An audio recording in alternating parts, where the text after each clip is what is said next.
Ukraine Russia যুদ্ধের প্রায় 2 বছর হতে চলল। উল্টো দিকে ইসরায়েল এবং হামাসের যুদ্ধ প্রায় 1 বছর হয়ে গেল। ঠিক সেই সময় দাঁড়িয়ে ইসরায়েল এবং ইরানের যুদ্ধ কিন্তু কড়া নাড়ছে। যদি স্পষ্টভাবে বলা যায় যে এই মুহূর্তে ইসরায়েল এবং ইরানের যুদ্ধের আগুন কিন্তু জ্বলজ্বল করছে, এবং এই আগুন যখন জ্বলজ্বল করছে ঠিক সেই সময় এই জ্বলন্ত আগুনে ঘি ঢেলে দিলেন ইরানের ধর্মগুরু আয়াতুল্লাহ আলী খামেনি। গত কয়েকদিন আগেই তিনি কিন্তু দেশের মানুষের উদ্দেশ্যে ভাষণ দিয়েছেন, এবং ভাষণ দিয়ে তিনি যে মন্তব্য করেন যার ফলে কিন্তু এই ইসরায়েল এবং ইরানের যুদ্ধে নতুন মাত্রা যোগ করবে এমনটাই কিন্তু জানা যাচ্ছে।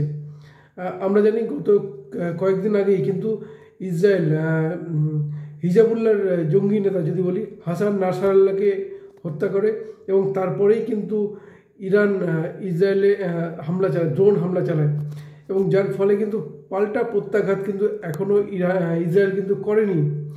ফলে ঠিক সেই সময় দাঁড়িয়ে ইরানের ধর্মগুরু যে মন্তব্য করলেন, বিস্ফোরক মন্তব্য করলেন, তা কিন্তু এই যুদ্ধে কিন্তু নতুন আবহ তৈরি করতে পারে বলাই বাহুল্য।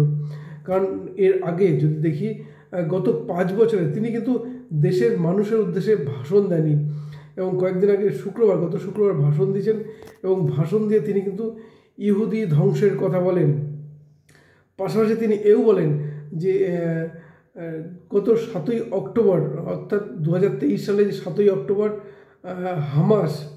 হামাস জঙ্গি সংগঠন যে ইসরায়েলে যে হামলা চালিয়েছিল, যে গণহত্যা চালিয়েছিল, পাশাপাশি যে কিডন্যাপ করেছিল ইসরায়েলের মানুষকে, তো সেটাও নাকি বৈধ, এমনই মন্তব্য করেন।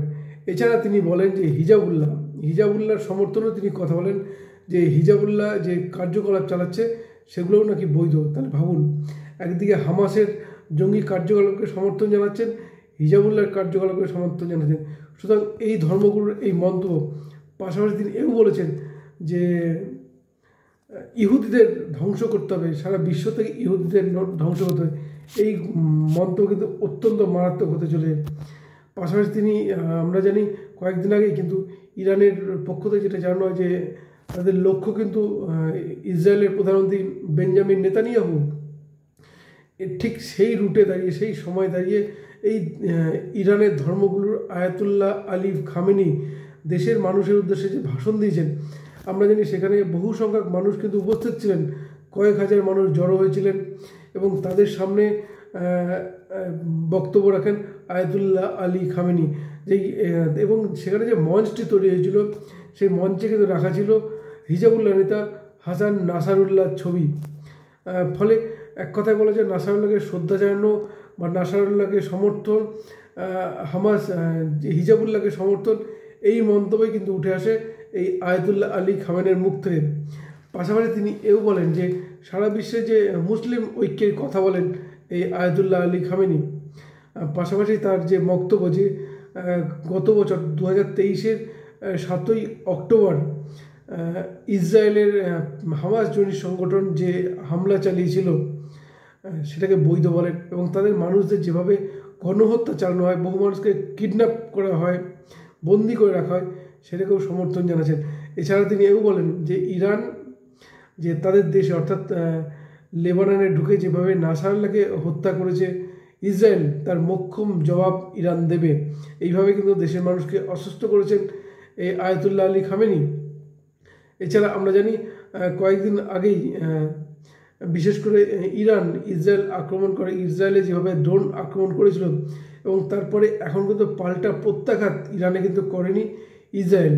কিন্তু একটা জিনিস স্পষ্ট যে ইসরায়েল যেভাবে নিজেদের পরিচালনা করে তাতে একটা জিনিস স্পষ্ট, পাল্টা প্রত্যাঘাত কিন্তু ইরানে আসবেই, এটা ধরেই নেওয়া যায়। এর মধ্যে আমরা দেখলাম যে লেবাননের রাজধানী বেইরুটে ইসরায়েলের বায়ুসেনা কিন্তু ব্যাপক হামলা চালায়। কারণ সূত্রের যে খবরটা পাওয়া যায় যে সেখানেই নাকি লুকিয়েছিলেন হাসেম সাফিয়েদ্দিন, অর্থাৎ এই যে নাসরাল্লাহর তুতো ভাই যাকে বলা হয়, হিজাবুল্লাহর আরেক নেতা হাসেম সাফিয়েদ্দিন, তিনি কিন্তু এই লেবাননের রাজধানী বেইরুটে লুকিয়েছিলেন, এমনই কিন্তু তথ্য আসে এই ইসরায়েলের সেনার কাছে, যার ফলে বায়ুসেনা কিন্তু ব্যাপক হামলা চালায়। অর্থাৎ এই যে বিশেষ করে হিজাবুল্লাহর নেতা নাসরাল্লাহকে হত্যাতে ইসরায়েল যে আক্রমণটা চালিয়েছিল তার থেকেও এই আক্রমণ ছিল আরও শক্তিশালী, যার ফলে কিন্তু বেইরুট এক কথা বলে তছনছ হয়ে গেছে। কিন্তু এই হামেস সাফিয়েদ্দিন তিনি মারা গেছেন কিছু না, তা এখনও স্পষ্ট নয়। কিন্তু যেটা সবচেয়ে যে গুরুত্বপূর্ণ, যে এই যে ইসরায়েলের পক্ষ থেকে যেটা বলা হচ্ছে যে হিজাবুল্লাহকে খতম করা হবে, ফলে এও কিন্তু অত্যন্ত গুরুত্বপূর্ণ। এখন ইসরায়েল পাল্টা প্রত্যাহার প্রস্তুতিতে নিচ্ছেই, পাশাপাশি আমেরিকাও কিন্তু জানিয়েছিল যে ইসরায়েলে আক্রমণ, ইরান যদি আক্রমণ করে আমেরিকা হাত গুটিয়ে বসে থাকবে না। এখন দেখা যাক এই দুই দেশ কী করে। কিন্তু বলবো যে এই দুই যুদ্ধের আবহ, যে যুদ্ধের আগুন যেখানে জ্বলজ্বল করছে, সেখানে একজন ধর্মগুরুর মতো মানুষ আয়াতুল্লাহ আলী খামেনি যেভাবে দায়িত্বহীন মন্তব্য করলেন, যেভাবে তিনি ইহুদিদের ধ্বংস করার কথা বলেন, যেখানে তিনি মুসলিম ঐক্যের কথা বললেন, তা কিন্তু এক কথায় যুদ্ধের আবহে নতুন মাত্রা যোগ করবে, এমনটা বলা যেতেই পারে। পাশাপাশি এই যে যদি বলি ইসরায়েলে যে ইরান যে আক্রমণটা চালিয়েছিল, তো সেইখানে কিন্তু তারপরেই দেখা যায় ইসরায়েল কিন্তু এখন পর্যন্ত কিন্তু সেইভাবে কিন্তু এই আক্রমণটা করেনি ইরানে।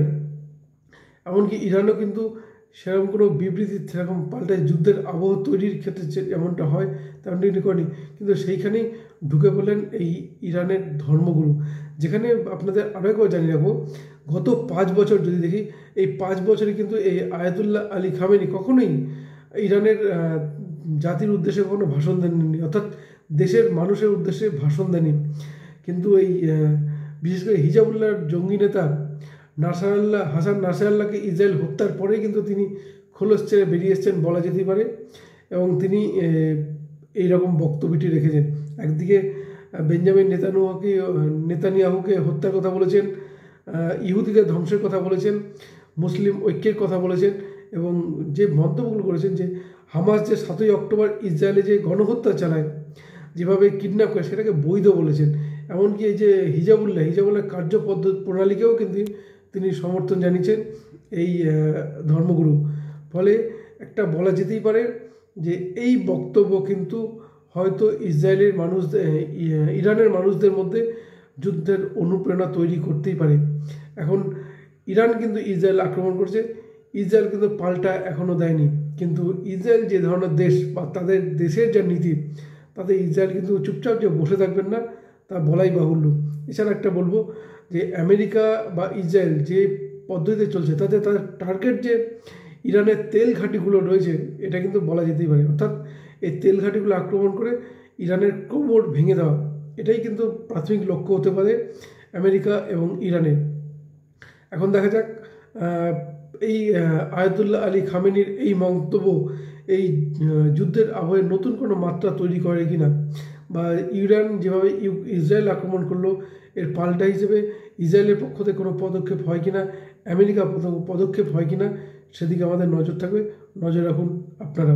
ধন্যবাদ, ভালো থাকবেন সবাই।